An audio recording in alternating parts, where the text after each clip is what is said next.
Basically, Taiwan, I studied the astrological charts of Taiwan, and one thing is very clear to me. The national identity of Taiwan will never cease to exist. It will always remain. No matter what external threat happens, I do believe that Taiwan will forever stay an independent and powerful place. Even if the administration is taken over, the soul of Taiwan will remain, and the authenticity of Taiwan will remain. So that's for sure. But after 2025, we see some fundamental problematic changes for Taiwan. So that is a slight concern after March of 2025. Fundamental change? Yes, a fundamental change. There could be some sort of an attack or some sort of a conflict in the South China Sea which might affect Taiwan. South China Sea, that will affect Taiwan. Taiwan, that's right. That's Really? right. Yes. Recently, you also mentioned about Taiwan economics in 2025. Yes. But it was very vague Yes, to me vague, because exactly. I still don't get you. That's good or bad? It will be good or So bad? at that time, I was appearing for a press conference on the Asia Blockchain Summit when I was suddenly asked a question about the TSMC. So yeah, I would say good, to a large extent good, but after March, it is a little bit problematic. So it can be problematic after March of 2025. Before that, it is okay. And after that, I see some problems. Definitely, I see some problems after March of 2025. So need to be careful. Although it is not yet very, very clear. Let me ask you directly. Will China invade Taiwan by force? That is possible between 2028 and 2031. That is possible.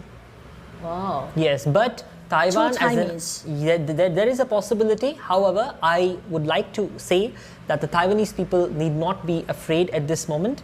And I'm sure that the Taiwanese people will fight for their sovereignty. And Taiwan is a beacon of light and democracy in the world. So it must remain, and it will remain. So, but what is your forecast? Will that change?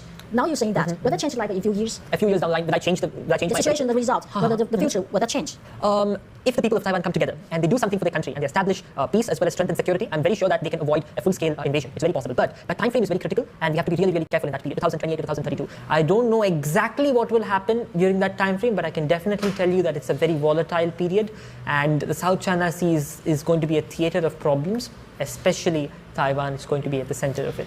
Some people did criticize you for your inaccuracy because take example like World War III never happened yet. Correct. How did you respond to your critics? Yeah, so I'm not God, and I cannot be 100% right. If I know everything about the future, then I can be God, right? So I'm not God. That's the first point. Second point is that when I saw a negative planetary combination, I felt that there will be severe danger to the world. So I was focusing on that. So what is severe danger? There are two possibilities. One is a major war, or the other possibility is lots of people dying from a disease. So I talked about both possibilities because I was not sure. So I said there can either be a major war or there can be a major disease. So what happened in that time frame was a disease. The reason why astrology is more accurate is that other people, like the World Economic Forum and other global federations, they were saying 2020 will be a very great year. But astrology was the only science, in my video, as I explained, to predict that 2020 would be a dangerous year. So while I did not get the exact thing and I did not say the exact thing very clearly, I myself had a doubt what kind of danger it was. I was very sure that there will be danger in 2020 March. Okay.